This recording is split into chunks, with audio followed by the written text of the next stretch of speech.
Now in this tutorial we are going to see how we can cut an object in Blender using another object. For this purpose we can use any type of object.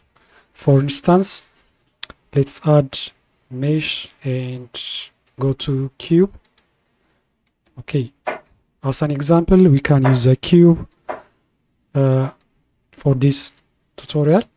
Before we start, we need to make sure that the add-on of the bool tool add-on should be you should check this add-on, so we can, because we are going to use it in the next phase. So go to edit, and then here you can see the bool tool add-on is active. Now let's add another object that we can use to cut this cube. For instance, I can use a UV sphere. Okay, let's bring the UV sphere upward so we can see it. Okay, so now the idea is to cut this cube using UV sphere. How we can do that? Let's see it together.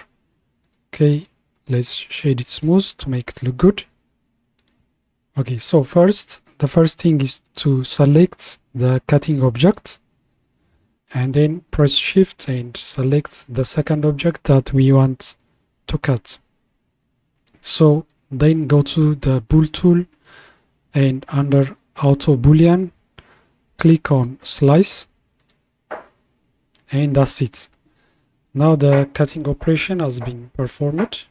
To see the result, we can remove the cutting object from here.